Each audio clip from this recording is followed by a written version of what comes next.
Welcome back to the show, everybody. It's good to be back with you. We have many stories to share with you this week. I'm refreshed. I'm back from spring break. I'm buzzing, boys. Though before I drop my story, TSN highlight reel is going to be the primer on that one. Let's go around the horn. How's the puck? How's the puck talk? How's the puck play in your lands? Felice, let's go reverse around the horn. How's it going with you, buddy? Puck talk, it's been pretty good. Just came back from Florida, so we're out there. Hopefully the Jets will be out there soon. Um, Taking a nice golf break. We did go golfing as well, so really trying to Nice. get into that future Winnipeg Jet lifestyle that we're looking into. But it's nice and chill. Got a few projects now I got to work on, but nice and relaxing. You're feeling refreshed too. We missed you. You're back off the IR. That sunshine looks good on you. Looks good. Yeah, Yeah. It's like appreciate the it. Marky Mark Stone action right now. We got you for the playoff push. Yes, sir. Yeah. To you, Sir Luke, my side by Yeah, side cast member last time. really great spring break, Got out to Florida, like Felice said. No playoff hockey there for the Panthers as well. So just living that off-season lifestyle, chilling by the pool, getting in the golf course, having a good time. And got a little puck talk moving over the weekend, over in Calgary, but we'll touch more on that later in the show. Yeah, yeah. That'll be in the next show, an entire breakdown of Team Toba. And it was the Western Championship tournament, correct, fellas? Both of you were out there. Yep. Yeah, the Oh, Westerns. can't wait to break that down further. I'm dialed in. I'm fully subscribed. Uh, this will be a little primer for you later. I was buzzing in the chat. Luke, I appreciate you sending me over the live feed. Me and my boy, we were watching you boys buzz on the Saturday. Sunday had some other commitments, and it was a little bit tougher to get all the family on the feed. Though I was buzzing, and that was fun. But that's a little primer for later. Um, just gonna take a little bit of a moment to let you in on maybe maybe a TSN turning point in Jay Ryan's career. I'm I'm gonna drop this. I'm turning 35 next month. It feels like, yeah, I'm a geezer. Like I'm way past my prime technically, but I might after last night be actually stepping into it like the Latvian eagle that I'm going to be dropping later with the threads that I sported out in my Tuesday night hockey lens. So that was last night, and so I missed spring break game last week.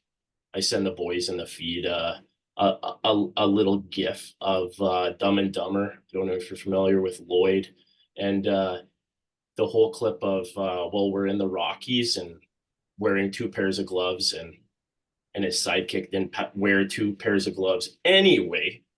Had a great time out in the Rockies, though I missed my Tuesday night crew, and so I was ready to get back at it yesterday.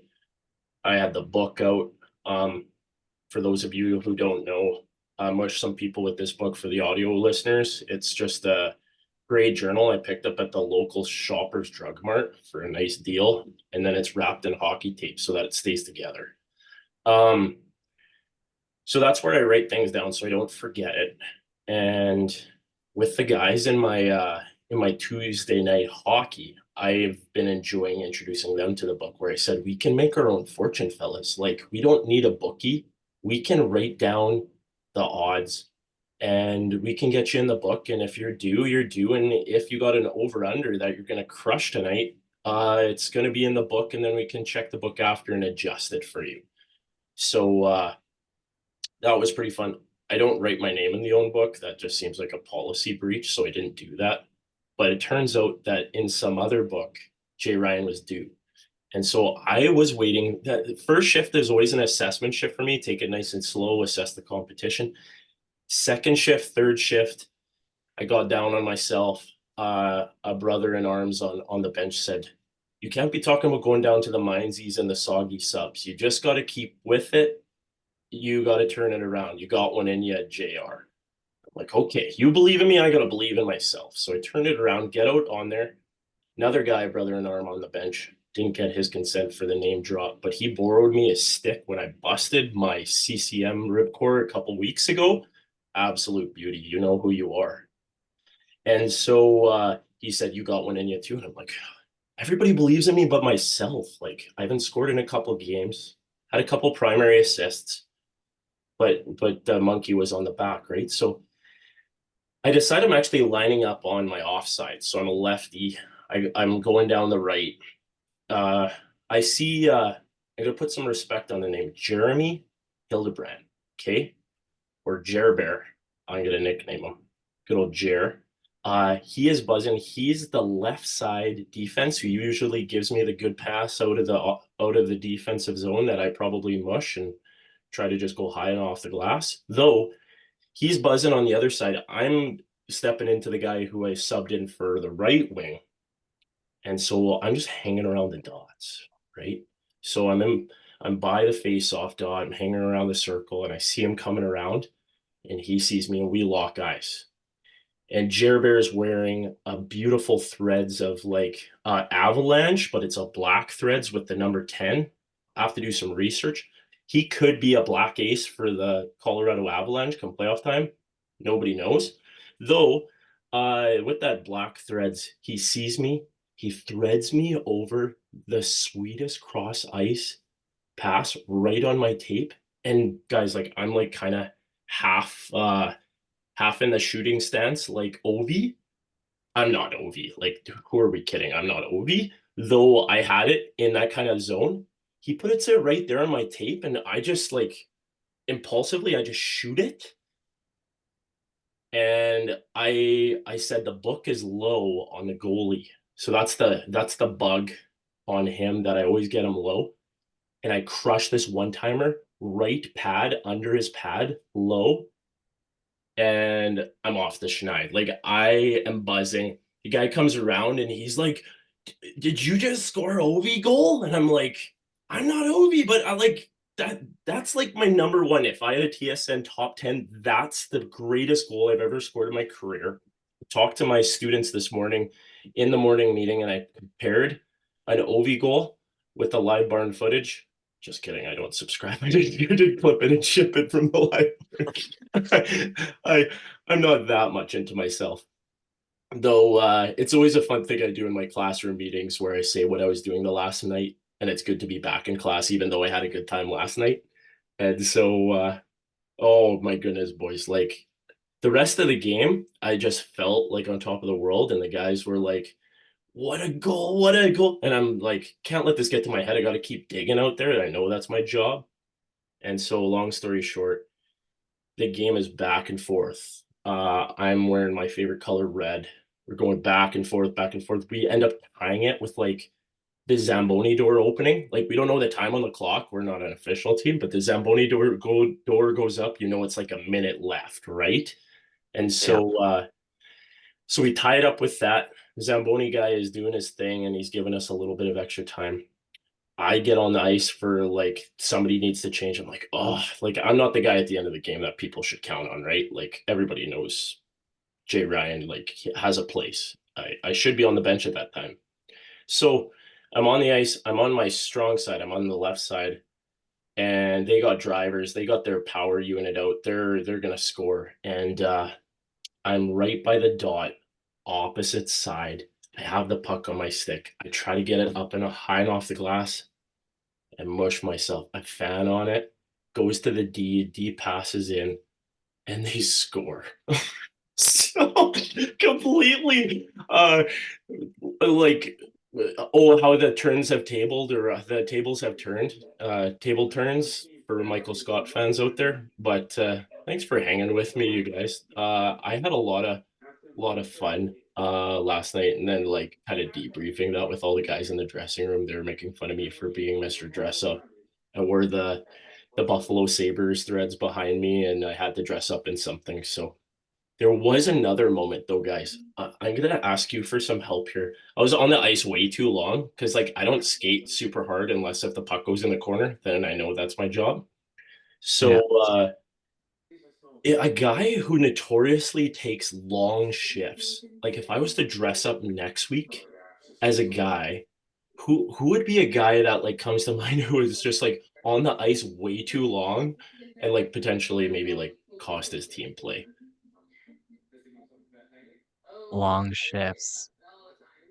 To me, I just kind of think in own 204 lands, you see a lot of Marky Mark talk come up with the extended shifts where maybe he's trying to push for an extra point or two, trying to get to the triple digits on the season, but maybe it comes back in the D zone and then the skating legs stop working and it's in the back of the net. So that Oh, would that's a be, tough one, but I ain't Marky Mark, but we do unfortunately have more in common than not. But come Yeah. on, Felice, do you got another comp there? Like who's a guy who's Well, notoriously like taking long shifts? as a 204 fan, uh, no longer plays. Actually, would probably work well because he's now on Buffalo. Logan Stanley. I could never. Every time I feel like I'm watching a Jets game, I just see that man out there, and it never ends well. I feel like that man took some long shifts.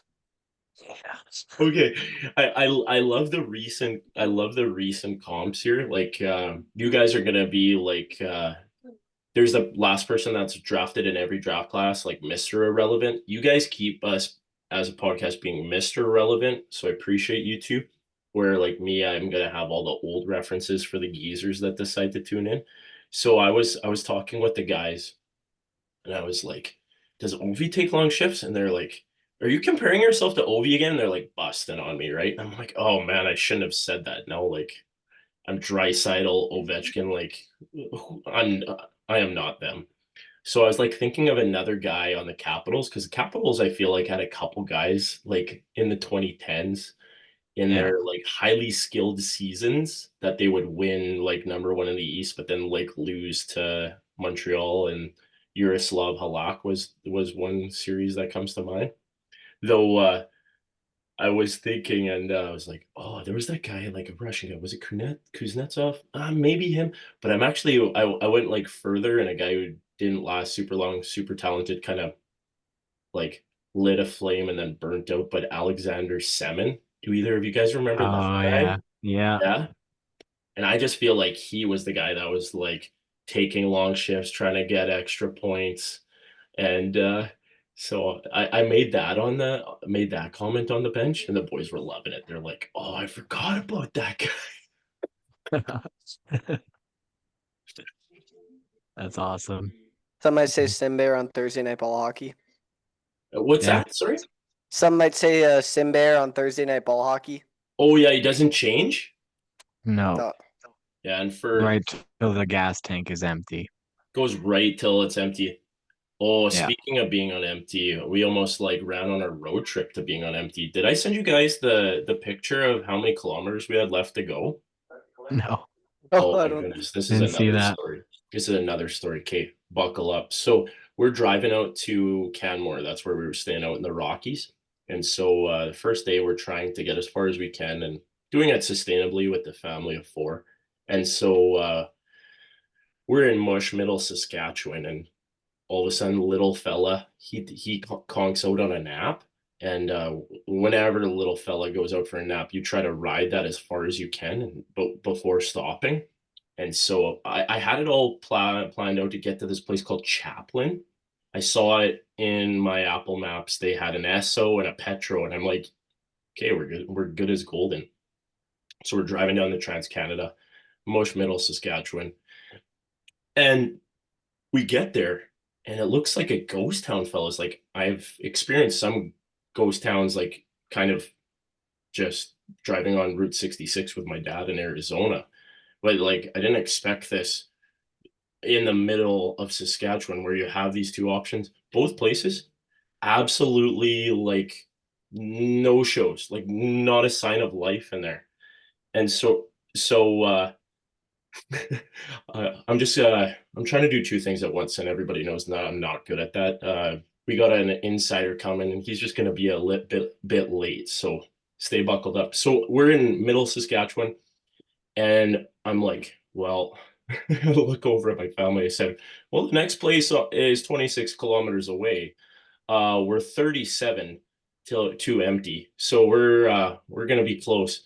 So I'm like, we're gonna be running on our P's and Q's here, like buckle up. So yeah, like can I tell you boys, I've actually ran a vehicle all the way till empty. It's not a fun experience. Don't ever do it.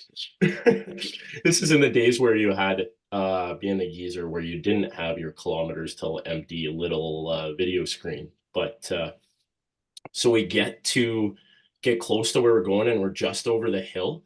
And as soon as you get within I'll tell all of you, if you get between 15 kilometers and zero, it goes down at an alarming rate that you did not expect. It all of a sudden starts going down like double time, and like I'm just keeping the family, and obviously like they can see and they're reading it too. And I'm like, well, it's right there. It says 10 kilometers now. The math ain't adding up. So we're going over this hill, and thank goodness it was like a little hill in Saskatchewan. They don't have those usually, but there was a little bit going down to this little reservoir lake town called Moores. And so we get there and we pull up to the gas station to the pump, boys. On the screen says 2 kilometers to empty. So that is Simbear projected in the vehicle lands. Yeah. And we did it with the Ford Explorer. So apparently the last person also experienced it. Like the gas attendant said, oh, you're not the only people that got mushed by Chaplin. There was a person before you that had to push their car to the pump because they so at least we got to roll up with 2 km to empty. Fun story for us and a core memory for our kids forever. So Wow. What a story. Chaplin just mushing everybody when it comes to gas. yeah. So at least I wasn't alone. That's nice. I didn't meet the guy that pushed his car, but that's Yeah. funny. I So remember. apparently our insider's going to be a little bit late. So we're going to go around the horn with some fun fantasy talk, boys. A lot of fantasy leagues are going to be wrapping up right away. It's going to be one of those things. For us, this season will go in the history books. For us, not only did it inspire a podcast, and a lot of the chatter on here, and also inspired our insider. I'm gonna kind of say this as like a first-time fantasy guy, and I knew this when I joined fantasy. I knew I'd take it way too seriously, and I had to be careful how to do it. And you guys probably weren't surprised when I came in that we became official and we have a logo, and actually we haven't printed the shirts yet. But as far as like fantasy thought tots of like being in Champions Week kind of across the fantasy lands, um Felice, do you need to vent at all? I'm gonna kind of do you first of maybe what you need to vent about for the fantasy lands because Luke's in the championship of our league. You can go last because you've made it the farthest. I hope that's fair. Fair enough. Yeah, it was a tough year for the guys. Made some quick decisions that didn't work out very well for me earlier in the year, and thought I was going to bring it back, but a lot of injuries this year. Guys they were bedridden a lot, so that was unfortunate. I can't even lie.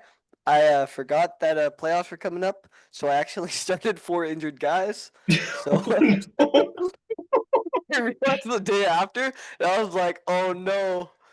So I kind of bushed myself, so I can't be too mad at the boys. But tough year, maybe a good draft pick for next year, hopefully. But Yeah, like it with the early exit in the original six league of fantasy owners. We're hoping to expand it next year. If you want to submit your fantasy applications to the FBHL, james.fbhl@gmail.com. That's an actual Gmail that I've made, so you can submit it.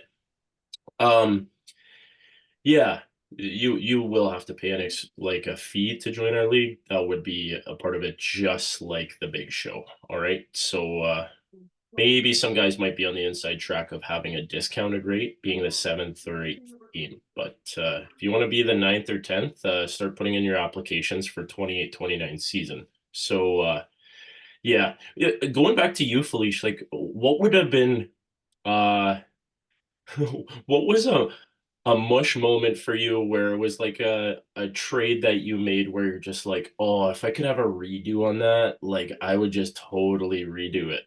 Am I triggering you right now or rage baiting you or Well, this is just a terrible story because I was not focused at all at this point on fantasy. And Luke knows where I'm going with this. I made a trade with Simbear where I thought the trade was reversed and I was getting Jake Gensel for 2 bums. So I was like, I was pumped. And then I checked the next day and I'm like, I just mushed my team. What was I doing? So it's been a bad year for fantasy Just for got me. the Uno reverse. Just got yeah. Uno reversed. Neither Oh, those guys were on my team anymore. I dropped them both like immediately. So oh, that's tough. So you traded away Gensel? yeah, I traded away Gensel like second Uh, week of the year for bums. Back when I yeah, was projected to win every game this year. you were projected? I was projected to go undefeated at the beginning of this year. So So that's what we have to say about projections. that's what They'll exactly. they'll disappoint you. You have to probably write it down in a book, and Yeah. that would happen. Projections are just in the what would we say? That would be all in the air and in the cyberverse. So I'm Yeah. bugging you. I'm bugging you. Luke, you want to hop in here? Yeah, really proud of the boys this year. Thought I built a pretty good roster, and as the year continued, maybe I won't call them out, but a few of my owners decided to put a few guys on waivers, and we hopped on there quick, adding guys like Eric Carlson and Darren Radish and um, Will Will Smith, Smith. just to name a few. Yeah, so uh, thought we built a good team as the season went along, and then got to playoff time and the boys delivered. I got Nate Mack at the top of my lineup, so he's treated me well this year. But really no complaints and I'm excited to be in the championship. I know in our sledge puck fantasy league as well. I'm also in the championship, so I'm on double duty this week. Busy owner. You're ripping, Luke. Like between two leagues, owning two teams. Wow, not a lot of people could put that on their resume. You can now. Wow. I also gotta also gotta add to my team. It was a very unfortunate year, Matthews being as bad as he was, but I did make a very good trade to get rid of him. So that was a Oh, positive. come on. You got to give the deets here. Oh, I can't remember all the trades that went down in our league. Well, I gotta pull it up here. yeah, pull that Give me up. 2 seconds. I Luke, also got mushed a little bit with the Winnipeg Jets being so bad. So Connor Hellebuck, having mush. to yeah, trade away Connor Hellebuck, he mushed me. yeah. Didn't you Connor get Hellebuck Matt was a Boldy? top pick for you, right, Felice? Yeah, I think my first two picks were Hellebuck and Matthews, and I traded away both of them. So That's a Tough tough go. draft. okay, I got Matthew Kachuk, Matt Boldy, and Schaefer for Dolan, Rust, and Matthews. Pretty great trade So that's considering Matthews was nobody out for the year. So yeah, Yeah. Wow. No, I'm thinking about that's a big trade. Wow. yep. That was against Simbear. So yeah, Uh he and now talking about Simbear, we've been dropping this quite a bit just to make sure everybody Simbear is an alter name for the Bulgarian insider, also known as Simchalov and Simeon. He's been an owner in our FBHL that's been embroiled in controversy since the deputy commissioner made a statement at the beginning of the year. Good buddy AJ. So that was pretty fun. Um, yeah. Kind of self-titled himself as our president of hockey ops this year. So hasn't been yeah. in any meetings yet. So What's that? hasn't been to many meetings. Yeah, has yeah, not. Um, you know what? I think we just got our insider on the line here, so we're gonna bring him on, and this should be fun. We have a good show with our Southeast Insider, but we're in the fantasy talk, so let's get them on here. Just Simeon, Hello. hey, good to see you. Hey, it's been a little bit of a change of the way that the show has kind of gone. We've been kind of like talking because it's like Champions Week with like a lot of fantasy teams, and we just kind of talking some fantasy of what happened with our league and the FBHL. It's kind of been a fun little thread that's been in the 32 Tots land. There's been a little bit of controversy though that since your how do I say this? It was a playoff exit that was probably a big upset, right? Like you would have to agree. It was a big upset. You were number one in the league, and you were 1v6. And yeah, I heard you can you confirm or deny that you flew on your PJ as owner to Cancun to just kind of get away and just kind of like get some space after that disappointing loss? Um, well, I don't know where that rumor started. No, I didn't fly to Cancun, but I did grieve it. I cried for a couple nights for sure. That's Um, fair. You love your yeah, team, and that's what grief is. You love those yeah, boys. no, for sure. I wanted a guy like Stammer to get another win because it's gonna be tough for him with Nashville. Yeah. Um, Yeah, so like so Kucherov's got many years left in the tank to get some cups, but I think debatable. Debatable. to to okay. to add to the COVID Cup, right? Like there's that on the ring and the cup though. Also another slight controversy was that you didn't even shake hands with the winning team. So could we try to set the record straight and just make sure that this is like we could just do this virtually right now because we have the owner of Daddy McDavid Hockey Club, Yeah. J Great Bob. man. Hey, Hello. So can you squash the controversy to bed? You guys could shake hands now. yeah, Uh, J Bob's team was the better team. Yeah. Yep. Yeah. yeah. And I love the orange threads, J Bob. Yep. You're up right now on in the championship week. So you're side by side with your competition, Luke and J Bob. This is this is a matchup nobody knew except probably Cheryl and the Yeah. Cheryl AI system. Yeah. Got any words after taking down the Simbear? He's no Simbear. No Simbear. He's He's no Sim Cub now. Simbear. He's my son. No. Oh, What? Do we have a Darth Vader moment on the podcast? Yeah.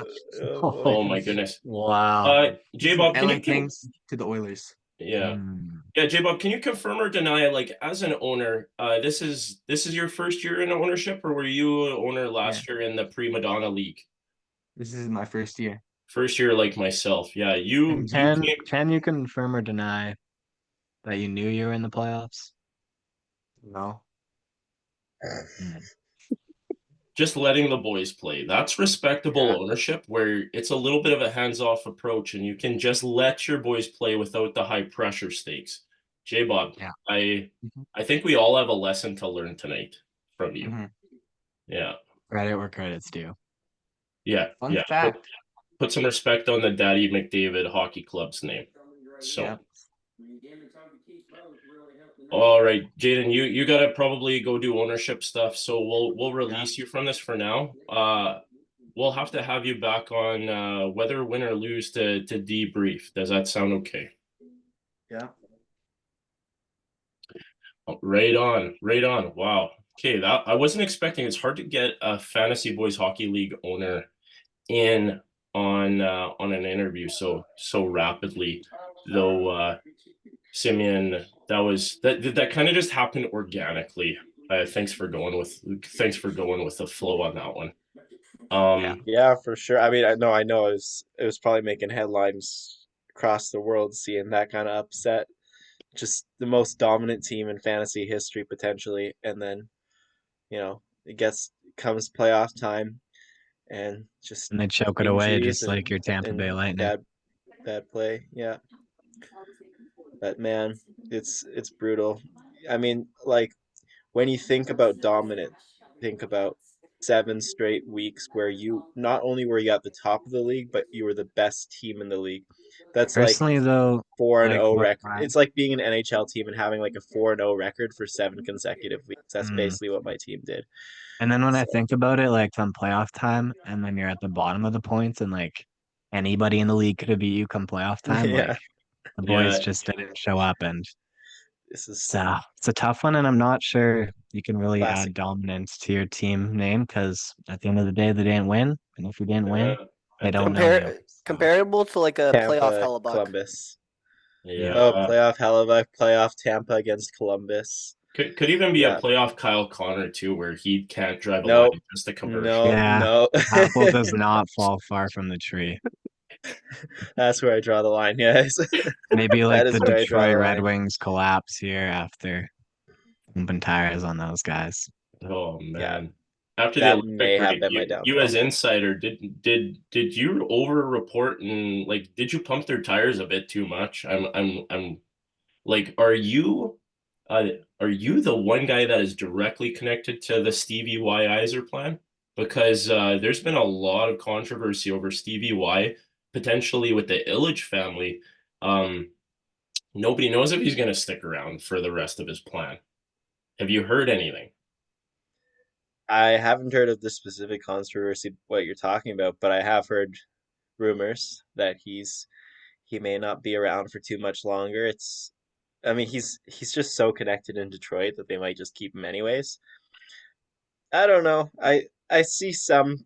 I don't think it's the worst plan in the history of plans. But yeah, things aren't looking amazing for the Red Wings either. Yeah, I think we could all stick a fork in him because I don't know the way that the Sens are playing right now. That would be the one that I would look out for. Whoever's finishing first in the Atlantic.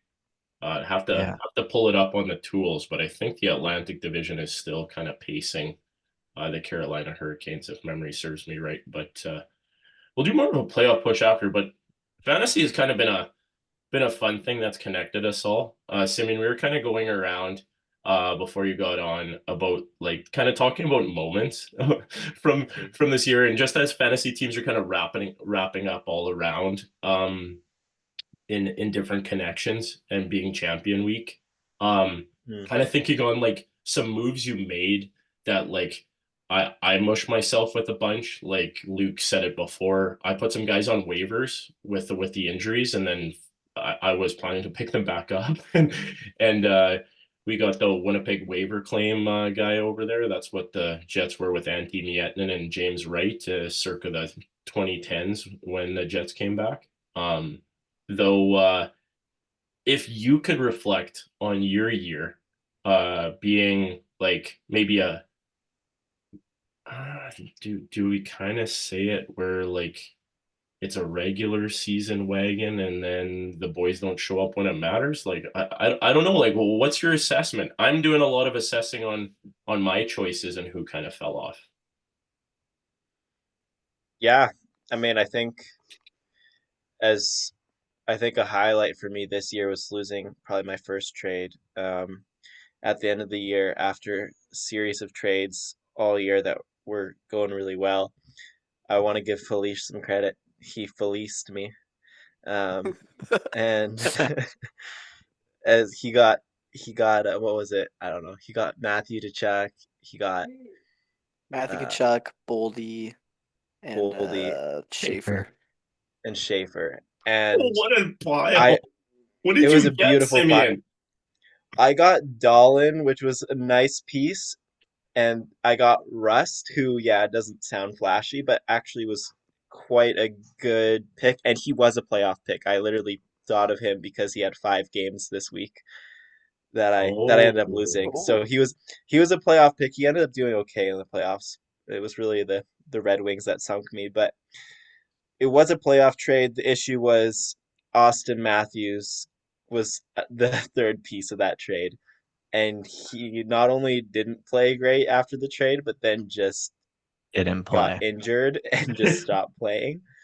So definitely unfortunate. I looking back, I have very little regrets about it. I still thought it was an interesting trade and it could have gone either way. Just the way it went did not go well at all. I think Yeah. I think I might have to hand over the belt to you as being the mush guy. Like I mushed some sledge guys. If you've been so busy insidering all over the lands, I know.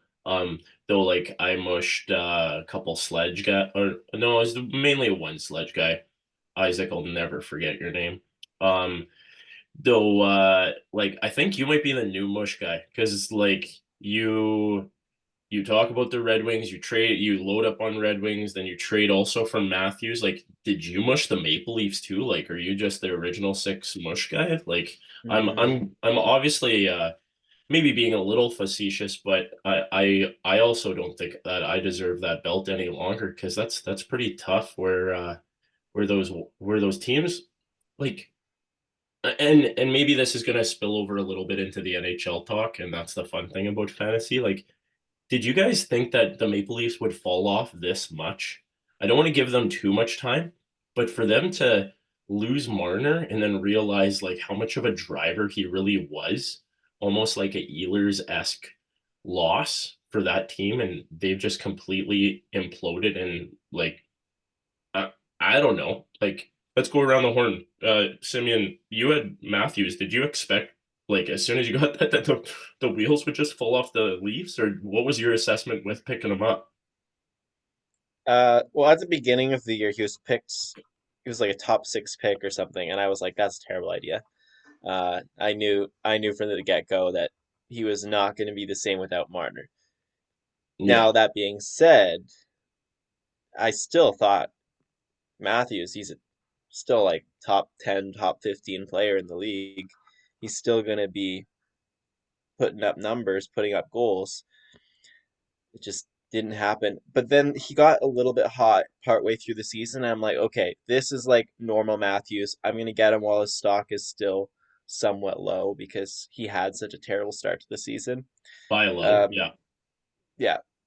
And this is by far the worst season of his career. So I was like, based on the years of sample data we have of him being elite, I think it's safe to bet on him.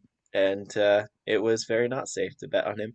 And the whole Maple Leafs team is just not impressive this year. I did not and expect them to be this bad though. and for Yeah. like the GM to get fired, Felice, I'll go to you, and we're kind of going clockwise on my screen, and hopefully it's making sense for you guys. Yeah, I'm in a pretty similar boat to Simeon. Like, I knew it was gonna be worse, but I didn't realize he was gonna be like this bad compared to before. Like when I made that trade, I was hesitant because I didn't know like how much Matthews was gonna produce because he was on that hot streak of scoring like every game again. But then yeah, like you didn't expect it to be that much of a fall off. You didn't realize how much Marner actually contributed to the team, and it's kind of cool to see. Definitely puts my look at Matthews as a player. Definitely lowers his grade for sure. Lowers his stock for next year, and I don't know, maybe the Leafs in general. I took Nyes. I thought he was going to be a dark horse pick. He's a digger honey badger out there, and I ended up putting him in some kind of package to somebody I forget. But Luke, to you, Yeah, definitely expected a bit of a drop off when Marner left town, but still believed in Matthews as a player and a goal scorer. So it's definitely surprising to see how much of a drop off there was this year. It's on the Olympics. He kind of caught a bit of fire, so I'm maybe thinking he'd have a big post-Olympic break surge, but obviously did not age well, as Simbear would know on his roster. But yeah, definitely down year for Matthews, and um, probably hurts his stock as a player in the league. But we'll see how they choose to retool this summer. I know Craig Berube's not been the greatest fit at coaching there. So you wonder if maybe No. something like that could help out Matthews with a change of scenery. But yeah, overall pretty disappointing, and not having a draft pick this year hurts even more. Yeah, yeah. One of the well, Mr. Belt of best dressed in my Tuesday night hockey lands, Mr. Brado, Friesen there. He's a big Leaf guy, and so we always bust on him in the room, and so making fun of him and saying they're probably going to pick like seventh, so that they don't get to keep their pick, and then Boston gets like I don't know. They're gonna get somebody like Tyler Seguin again. They'll just go Yeah, off for a couple of years. Tuukka Rask. Leaf fans, I really have no sympathy for it because like they do it to themselves, and you're either born into it or you chose it and you chose your own pain. Like obviously, I guess I was born into it with the Vikings in that other sport, though that's a side quest. So with Treliving kind of getting fired, maybe this is kind of an easy segue. In Simeon, maybe something like to kind of like J Bob being kind of hands off. He has his GM just kind of like running the ship and stuff. Like talking maybe crossing the sauces here, crossing over. Are you gonna name somebody as GM next year of your Sophia ALC squad? I won't be able to completely pronounce it. It's a family show. Are you going to name a GM to kind of delegate so that you don't have so much controversy pressure doing everything all one hat? Like you're not even wearing a hat today. What's going on? Right. No, I live for the controversy, man. I I love you. I want to just I want to make the choices. I want to make because at the end of the day, like 4 out of my 5 trades this year probably were absolute robberies. So just the How fifth did it one end up for you in the didn't go my way. playoffs? I Yeah. don't know. It Which didn't work out in the playoffs. No. which one do you feel like was your biggest steal? Because I feel like I got a steal, and it's very contingent on what happens next year with expansion. We don't have to go Right. into that whole side quest, but like, Jimmy, and when you're saying that, what do you feel like was your biggest steal? I remember getting Boldy from you. I'd have to look back because I don't remember the trades. It was like a Boldy for like I Leo think you got Carlson Cutter thing. Gauthier. Yeah, he got Gauthier. Oh yeah, Carlson was later. I traded Carlson later. Yeah, it was Boldy for Gauthier. I thought that one was pretty nice. Yeah. Uh, A pretty Until a you pretty flipped big them for steal. Matthews. What was that? sorry. Until you flipped them for Matthews. Until I flipped him for Matthews at the end of the year. Yeah. A pretty big Uh, steal you had was a pretty embarrassing one for me. I told the story to the boys already before how I was unfocused at the time, and I thought the trade was reversed when you got Gensel for Fiala and Montour for me. That was a oh pretty good win yeah, for you. yeah. That was That felt bad. pretty nice. I know. Looking Yeah. back at it now, I'm like, how did I do that? We're Luke, all do you locked in feel? on Go ahead, Luke. we were all locked in at on Blue Jay land at the start of the season, and Simeon was just running the show. Yeah. Yeah, we like the three of us, like we Yeah. were stacking up bobbleheads on your coffee table for every strikeout, and Simeon's just like doing every under the hood. I even heard him talking about like looking at a guy who would be in the last week that has 5 games. Like props to you, Simeon. Like I actually didn't think about that last week kind of thing. And that's the tricky thing I maybe have with fantasy where it's so season based. I would love to find a league or some kind of platform that has some kind of spillover into the playoffs, but I don't know how you naturally do that because you'd have good guys that wouldn't make the playoffs potentially. And so you ride or die with your guys that in the playoffs and regular season. I don't know. I have too many thoughts about fantasy. I gotta slow it down. But I was Yeah. bugging you about the GM thing. What I heard you, it's in the words of Paul Walker from what was it? What's those car movies? Why am I blanking on it? Oh, I want to say Need for Speed, but that's a video game. I'm blanking on it. Paul Fast Walker, and Furious. Fast and Furious. Thank you, Luke. That's why you're side by side with me. He says ride or die to like the Vin Diesel character. So what I'm hearing in you, Simeon, like you're just riding and dying with every choice you're making as owner and GM, kind of like Jerry Jones of the Dallas Cowboy Patrick Starfish team. So yeah, that's good that you clarified that. I just wasn't sure going into next season. My team's gonna have a rebranding next year. I'm gonna have a new user, so that's gonna be fun. It's gonna be a cross sport connection, which is great. Oh, there's the commissioner in the background. Oh, I shouldn't have said that. And Mr. Oh, do I say it? There's the other owner. That's fun for the video listeners. Yeah, I said video and listener. I mush myself. So we gotta have some more creative fuel. Going around now that it is like kind of the ending week of the season, do we want to dive into like some MVP talk, fellas? Do we feel ready for this? Let's do Yeah, it. Boy, I think this we is going to do. be controversial. Well, like, we brought you on Southeast Insider. We know probably you're going to be somewhere in the sweaty state of Florida that Luke and Felice just came back from. Though with the season that has been, it has had so many storylines, a lot of different guys coming out to play. Simeon, we're gonna go to you first because we're just gonna get this out of the way, I think. Like we kind of know where this is going, if those of you that have been following. Simeon, who are you picking for MVP? Let me guess. The threads are blue and white, not the maple leaf. Yeah. Yeah. Macklin Celebrini, baby. No, I'm no, I'm just kidding. What? Oh, No, it's Kucherov. I mean, just the most dominant offensive player of the last. Yeah, I don't know. When he's at his best, it's tough to even say McDavid is better offensively than him.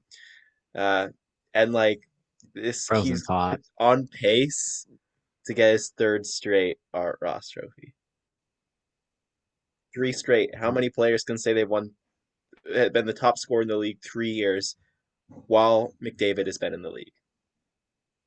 Wayne Gretzky did that how many seasons? And Yes, you know yeah, what? exactly. I think agree. I think I, th- Nikita Kucherov needs to be in that conversation with the guys Of like Wayne Wayne Gretzky. Gretzky. I think the fact that you have to bring up that it's while McDavid is in the league just shows Yeah. that maybe he shouldn't be the MVP. Well, I'm Mm. not saying he's the best player in the league. I'm saying he's the best player in the league this season. So And yeah, But the MVP is most valuable, not best player. yeah. Well, you look at this point differential between their teammates, right? Like McDavid has Draisaitl, Bouchard, who are scoring up a ton. Meanwhile, the next guy on the Lightning is like Gensel, who's like at 70 something points. Maybe he's at 80 by now. Kucherov, Bouchard has more points than Gensel. Draisaitl Gensel has went to the Olympics. I don't remember Kucherov being at the Olympics, if my memory serves me correct. yeah, you got a nice little break in Cancun, probably at the FBHL owners. Like we don't know if you have a resort there with your PJ, but he was probably like just whatever, taking it easy, yeah, wasn't on best, just got a break. So is he really best if he's not playing best on best? And yeah. You're right. That's probably why he's over 2 points per game since January. yeah, exactly. McDavid hasn't finished a season with over 2 points a game. Yeah. Kucherov wouldn't either this year, though, No, he since wouldn't, but he January is not finishes a whole half a season. season. He finishes half a season starting from January, over 2 points a game. I It's mean, we're more talking the whole there's a season, there's not a half. great stat that I saw actually where it's like Kucherov is more likely to have a 4 point game than a 0 point game this season. But if we're talking MVP, we're not talking 50% MVP. We're talking 100% MVP. Yeah, and We're talking full season. And we're talking both ends of the ice. That's You what see, we're talking. Kucherov got a shorthanded goal the other game. Didn't see Good that. defensive player too. Yeah, Didn't see it. No. yeah, no. We'll have to His check the comment after receipts the on game that was, one. I can play defensive, I can play offensive, put me on the penalty kill. That's what he said. Put me on the penalty kill. Some do say the best defense is a good offense. Mm-hmm. That is true. That Mhm. has been circulated on this pod. That is true. I think we got to move it over just out of respect for time. On this isn't like too much airtime for that team that has caused me a lot of hardship that none of you know. That's going to be a monologue at another date in the playoffs. Felice, to you, MVP. Okay. Well, I think MVP often gets misinterpreted as the best player. But for Yeah. me, if you're looking at what team would do the worst if they didn't have their star player, it's San Jose and Macklin Celebrini.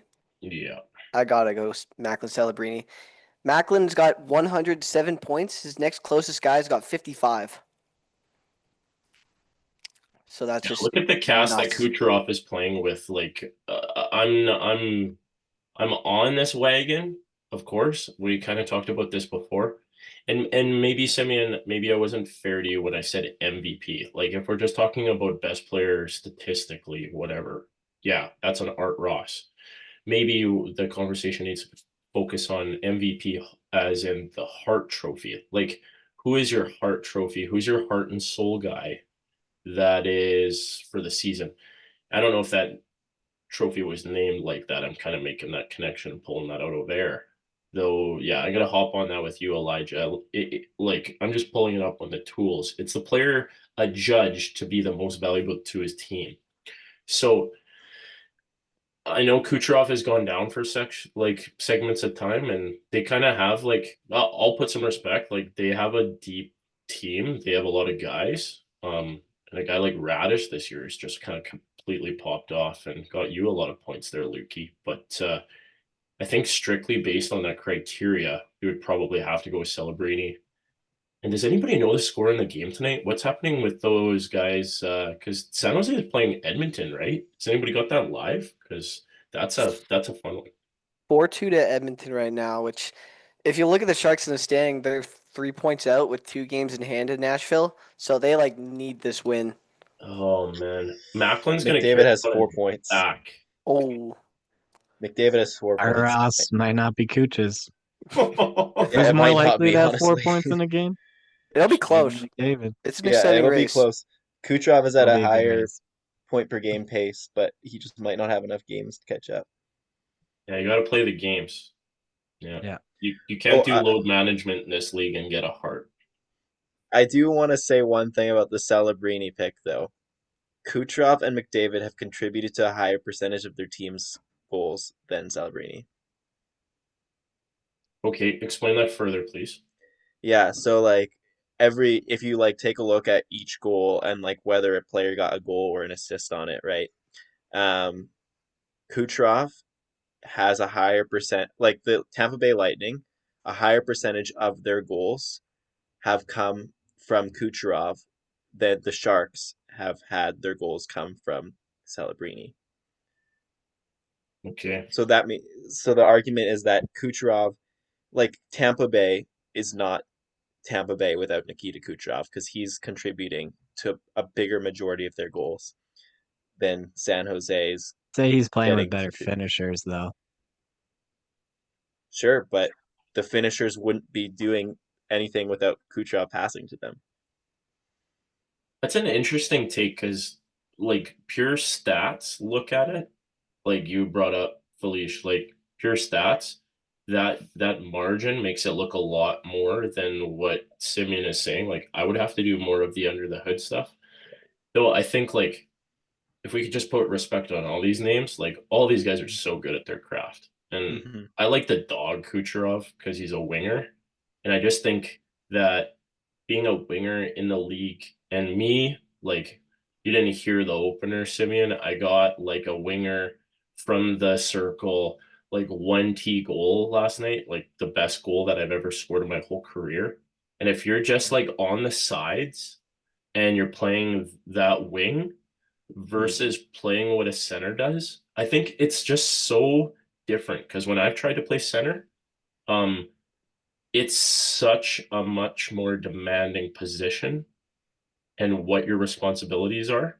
And for me, it's got to be responsible, valuable to your team in all the zones, like what Luke was saying.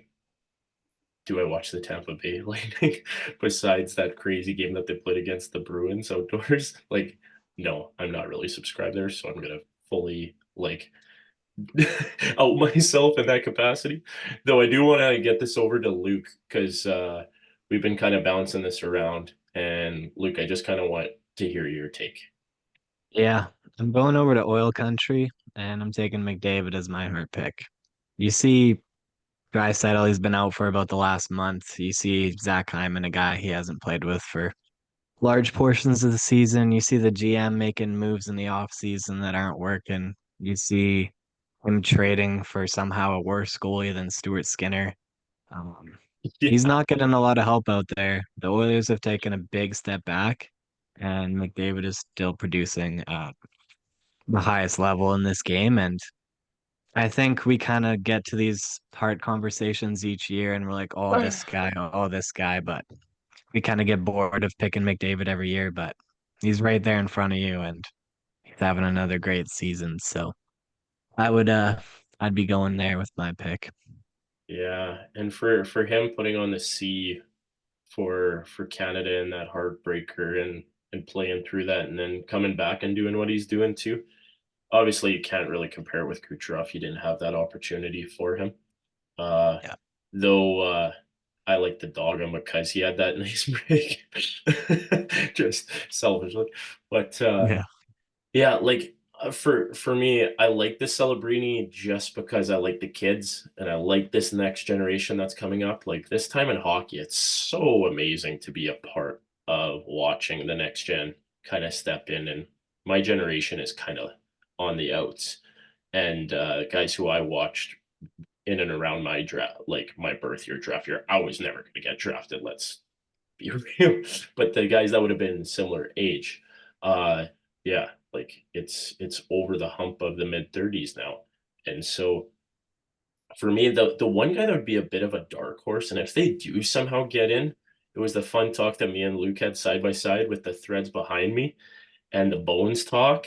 Um, Zach Werenski and what he's doing to drive play for the Columbus Blue Jackets.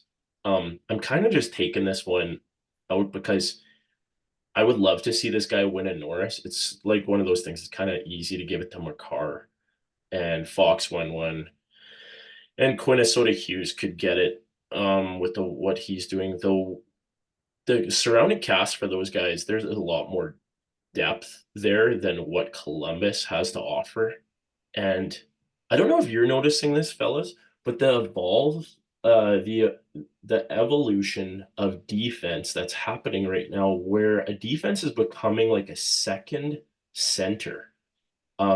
It's something that I'm just noticing in the play where you're jumping up and you're filling that middle lane and you're driving play, going wide, all everything that a center would do, and the defense that are able to do it. I'm talking about like the Lane Hudsons, obviously, Cale Makars, and have kind of like paved the way for that. Though what I'm really kind of pushing here is that being most valuable to his team, I don't think without Werenski doing what he's doing from the back end, being like a defensive center and driving play, Columbus is nowhere near the playoffs. And it's kind of that like similar comp to what I liked from the Macklin celebrating. I kind of like these guys that are in these mush middle teams right now that are kind of pushing them over the hump. And so maybe that's just my bias coming through, though.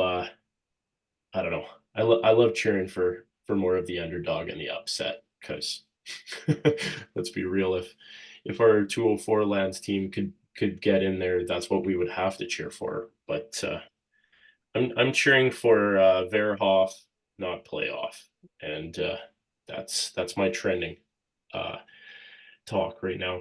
Do you guys want to move over to some comeback player talk? And the Masterton nominees were just announced today. Every team nominates one, and then it kind of gets siphoned down to three for the actual award. But I actually just love this award from the idea of those that have persevered, the resilience, and this is kind of within the description of the award would be like a comeback player award, though it can kind of stand for a multitude of things. Just to give you guys like going back in the time machine to my day, if you guys remember Miko Koivu for the Minnesota Wild, his brother Saku Koivu for Montreal Canadiens, he won the award in a meaningful year where he actually went through cancer treatment, was in and around the team, came back the same year, played, and was a really powerful story of resilience, and he won the award that year. So that's kind of like the story of the award, and is one that doesn't always get a lot of like it gets some press now because kind of before all these other ones. Though I really love what this award stands for. Um, kind of like a character digger award, so to speak. So talking about like comeback player, talking about players on maybe that list. If memory serves me right, I think Linus Allmark is in the top three.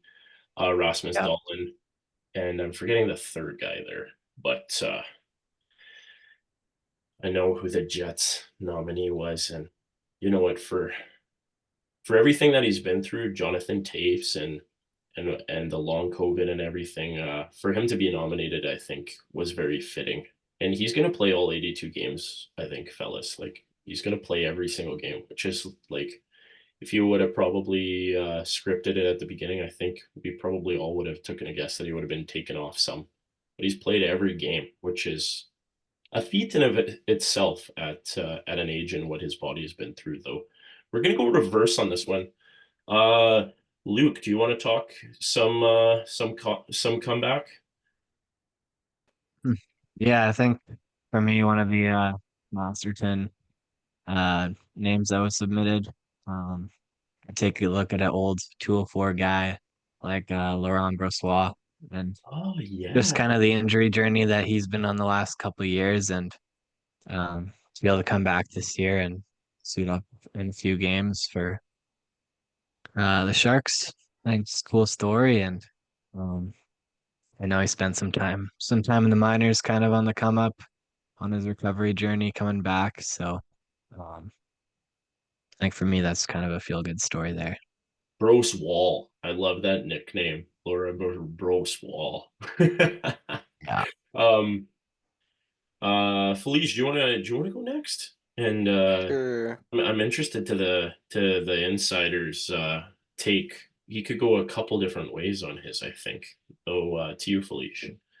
For me, I'll probably have to go with a guy I actually ended up trading away in our fantasy, not for any bad reason, of course, but Rasmus Dahlin helping lead the way with Buffalo to get them back to the playoffs for the first time in what was it, 15 years, something like that. Around then, just like he's never really been bad, but just like this year especially is taking it to another level. I would say he's in the Norris talk Yeah, has for to me. be. Has to be. Yeah. So Yeah. it's a guy Also, what like him, he's good two-way gone player. through this year with his wife having some uh, health challenges and a heart transplant. Who is Pretty that? cool. Hey, Luke? Rasmus Dahlin's wife. Yeah. She had a I did not heart know about that. transplant? Yeah. So Well, pretty Oh, that cool. adds more to my pick. Um, he's come back this year and having an outstanding season. Um, after a bit of a health scare last summer. So that's wow. I didn't know that. I appreciate you guys having the collective it's not CAI, that's natural intelligence from you fellas. I appreciate it. That's it's quite the well, yeah, talking about those heart connect stories, and that was kind of didn't mean to be a pun, but yeah, that's a lot to go through when you're doing that in your private life, and then you're having to keep the professional grind going. yeah, Uh, yeah, no, I like that one. I like that story. Simon, you could go a couple different ways on this one. Yeah, you got all kinds of allegiances. Though, Yeah, does well, I was anything jump out for you? looking at the nominees from the listed nominees. I do actually think Gabe Landeskog is one that jumps out to me. He's not a player that like in particular, I was like grew up thinking was one of my favorite players or anything like that. But um, there's that NHL TV show that came out on Amazon. I think Face Off it is or something. Yeah. Yeah. And there was one episode like just talking about the importance of captains. And it occurred to me that like when the Avs won their cup, Landeskog was on the roster leading them through the playoffs. And then since then, they've just not been able to make those playoff runs. And I think very much a big reason is because they just did not have the leadership. I think Landeskog is just such a core piece to the leadership of that team. And talk about a comeback story back into the league, and then his team just goes on a tear all regular season. Yeah. I So, thought scoring the first goal for Sweden then in the Olympics was also kind of a cool story too. yeah, Yeah, yeah, right. that's a good one, Simchalov. I like that one. I like that one because yeah, he's a big heart and soul guy. I always felt he was named a captain like 18, 19, like super young when he got drafted. And I'm like, really, like a guy coming from Sweden, playing in with the Kitchener Rangers, I believe, is his junior origin story, and then going to the show and playing like a year and then getting named captain. I'm like, I thought they had a couple other guys that would be good fits, though. He like you said, Simeon, real kind of keeps the beat going for that team, and I think the the playoffs. I'm interested to see how Colorado does because they've been bounced by like the Kraken. There was that year last year with the Stars, right? And this year we don't know who they'll be matched up in the wild card. I feel like those wild card teams, they come in with like such a battle mentality already to kind of step in, but we're getting a little side questy here. I was kind of looking at some of the nominees and just a couple of names that I didn't realize, but I was kind of thinking like I don't know why I thought the Nashville Predators might just have Stamkos for use in as like kind of persevering and stuff like that. I But would I have gone guess with him like otherwise. Yeah. what's that? I would have gone for him if they had him because yeah, what a season. Maybe just in the right circle. Yeah, yeah. Just to come back in the circle. That's Yeah. it. Yeah. Though, like looking at the list for Nashville, they have a name of Aussie. You'll have to pardon. I'll probably mush this guy's name. Weisblatt. Weisblatt. And I was like, "What's the story there?" So just on the tools a little bit. He lost his brother in a tragic car accident, like at the beginning of this season, and like loss is loss. I've kind of talked at different moments on the pod of loss, and it's one of those things. Loss, however it comes to you, it's a process, and kind of sometimes just keeping a bit of normal going and just being with the guys and doing that. But to get up every day and to kind of probably live in his brother's memory to keep doing it, that was kind of a heart jerker, so to speak. So that was one of the stories that kind of came out. But other guys on the list like Charlie McAvoy and kind of going through what he had to do with the broken jaw. He was a guy that I drafted pretty high, not to go back to FBHL talk, but when he had broken his jaw and he had to like have all of his food through a straw and he like lost a bunch of weight. And as a Yeah. professional, where like your body and what you do to get up to different weight thresholds, it takes so much time and energy. I kind of noticed that one on the list. Um, Another guy in who's been like really outspoken with everything, Linus Allmark.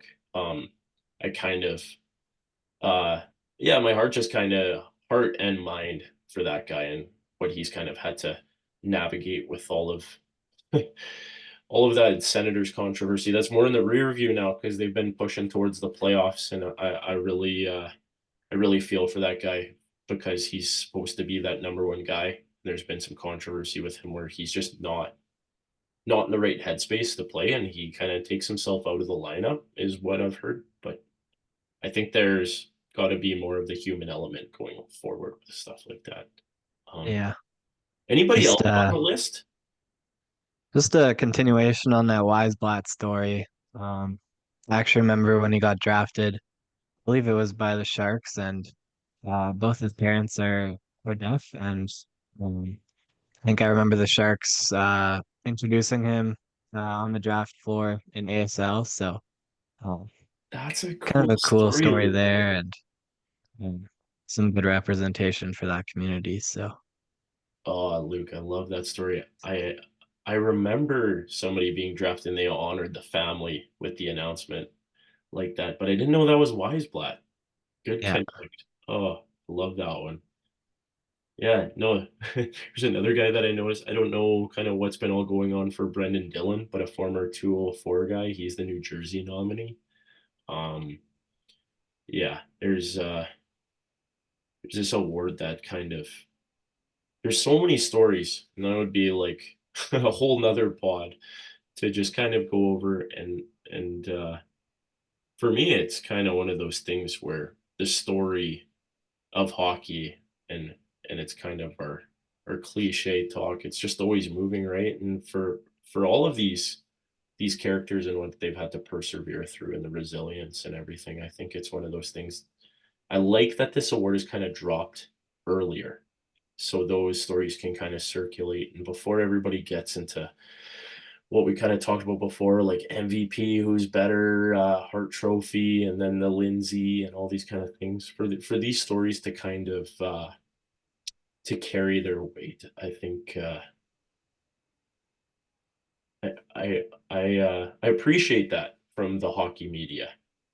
Um, before before we kind of like tie a bow on this kind of talk, fellas, we've been going at it for a little bit. Is there any kind of like concluding food for thought that like from what has been happening in the last week in the NHL with all the races buzzing, with some of the stats that are popping off now with either the fantasy stuff that you guys were really dialed in for or something that might be a little bit like side questy that might not even be a part of the main national league.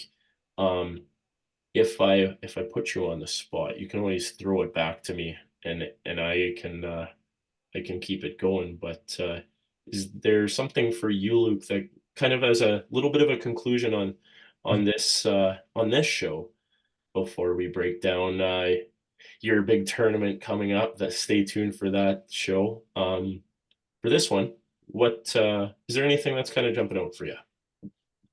for me, I kind of look around the league and kind of what's stood out the last while is some of those coaching changes and see like Torts coming into Vegas. Um, We were buzzing in the chat. and yeah, and like while Vegas is in a playoff position, um, so definitely making that proactive move. And then you see a guy like Patrick Waugh stepping out the door and Yeah, Bruce Cassidy coming in or Pete DeBoer coming in. My bad. Yeah, you kind of just take a look at those moves and maybe just selfishly, as a fan of the 204, you kind of hope for moves similar to that, like a more proactive rather than just reactive, um, which is kind of how Winnipeg has run their operations for a while. So yeah, um, yeah. just kind of take a look at those moves and hope the Jets are internally looking at the whole org top to bottom and maybe seeing some change in the off season. No, that's a good one, Luke. That's a good one. How about you, Felicia? Anything that's kind of jumping out for you in this final week? Um, Not much. Honestly, like as a Jets fan, I don't even know right now if I hope they make the playoffs or not. I don't even know. An exciting matchup though to end the season is a San Jose Jets matchup, final game of the season. So that might determine something as a at least something to look forward to. Battle of the Mush. Yep. The use of it. Um, I think the takeaway from this season is it's going to be a push to the end, and it's really exciting. Just the fact that the East and West wildcard spots are pretty wide open. Well, I'd say there's one wild card spot in the West that's pretty wide open, and then the East, I think there's probably two spots that could go to five different teams, five, six different teams. So yeah, it's gonna be a really exciting push to the end. The other thing that's interesting is just how much stronger the East are this year. Like Yeah, Detroit Red Wings would be like in the Pacific, they'd probably be like first or second in the division. They'd be first Yeah. right now. I'm looking at it. They'd I be was first in the Yeah, division. point ahead of Edmonton. Just I crazy. saw a stat today. It was Seattle, I believe last year in the wild card two had 96 points. I think that'd be leading their division this year. So Actually, a wild thing I'm looking at right now. Every single team that would be currently like eliminated, or like basically the lowest team that isn't eliminated in the Atlantic and Metropolitan is at 89 points, and that would be leading the Pacific right now. Yeah, So, crazy. if that makes sense. yeah, it does. Okay. Like Yeah. that's not statistically eliminated. Is that Washington? Yeah. Washington's at 89, and they're currently like sixth for wild card right now. And then below them is New Yeah. Jersey, which are eliminated at 83, which would be 1 point below So the wild card. I So I also think it's interesting how the narratives of the seasons are so skewed by that, right? Like people are seeing this Detroit Red Wings season as a failure, but then the way people talk about the Ducks, who are actually having a worse season in terms of points, right? Yeah. The way people are talking about the Ducks are, wow, what a great team. They've really popped off this year. But the Red Wings have been a better team, and they're playing more games in the East, which means they're playing against tougher competition too, technically, right? So Yeah. I do think it also brings up the conversation of the NHL point system. And you take a look at the LA Kings who have, I believe, 17 regular or regulation wins and they're in a playoff spot. Like something's got to change with that. And they got like overall their wins and losses is 32 wins and like 26 50 losses. 50 losses if you add their overtime Oh, points because yeah. they've Shoot. lost 19 in overtime. So 45. Dang. yeah, That's you take it. stupid. don't get me started on that system because I could go off on a monologue. I won't. Like, there's just like manufactured parody for the sake of parody, and I think it actually like doesn't do better for the product that you don't really actually preserve No. the good teams through the parody. Does that make sense? Yeah, you had like that Nashville Predators Kings game yesterday that went to a shootout, and just from what I'd heard from people kind of around the league, like kind of sounded like there was a bit of a gentleman's agreement just to get to overtime, so both teams got the Yeah. points. So it's if they got the 3 point system and you're losing a point going into overtime, that third period looks a lot different. So Oh my gosh. I'll definitely actually not the I'll add quickly. I just looked it up. This season, the Kings have the most overtime losses ever in a season by a team, and they're sitting in a playoff spot when and they're they've sitting. lost like 15 more games. Yeah. Oh my gosh. Yeah. No, Simeon, good call on that one. I appreciate that insider info on that one. Um, I'm gonna go a little bit side questy away from the national. Just because I was traveling across yeah, to catch you up, Simeon, there was a Mush Middle Saskatchewan story that you'll have to tune in for, and then getting all the way to Canmore with my family on spring break. So I was kind of looking in all the stops that we might potentially just like pitch a tent, being like get a hotel room. And we had kind of like earmarked like Medicine Hat as the first one that we would probably stop at as a family. Turns out my kids are rock stars and we could just truck all the way to Calgary in one day. Let's go Ryan fam. Though I was looking at the schedule and so I got really dialed into the dub, like the Western Hockey League. And so MedHat was playing I forget at the time. I think they were playing like Regina Pats. And so like Medicine Hat was the wagon last year with McKenna And I was just like, oh, like if they had that great McKenna when I was driving through, I'm like, they're probably not doing so hot now that he's gone. But they're doing just fine. They're second in the Western in what would it be, the Eastern Conference of the Western League. And they're playing the Calgary Hitmen, who unfortunately like eliminated the Brandon Wheat Kings in a straight series. That was a tough one for the 204 lands, though. I've been doing a little bit of digging on some players in with the Wheaties, and there'll be more content coming. Though, so there was Medicine Hat was dialed in with them. Then the next stop was Calgary. I'm not following the Flames anymore. That was my prior thread allegiance, not anymore. And but I thought because the Hitmen were playing the Wheat Kings, I could catch a game. It just never lined up. So I just got mushed all the way along the road trip. So obviously the road trip was more about my family than hockey, and that's probably fair. Though once we finally got to the mountains, then I'm like, oh, is there like a team in Canmore? And I'm like, there's got to be a game. Like this is meant to be. We're finally staying here for 4 days. I do the research. Canmore Eagles, like unreal logo. Canmore Eagles, they're playing in Calgary, so they were playing further back in the trip than where we stopped than where we ended up, and so they were playing Calgary Canucks, which was like, how is there a team in Calgary called the Canucks when in the National League you have the Vancouver? Anyway, I'm just like, this league is mushing itself already. But I like the Canmore Eagles. I like their threads. I was hoping to snipe some. I never saw it in the merchandise store, though. They eliminated the Calgary Canucks in Calgary. Never got to see a game, so that's going to be something for the future to look forward to.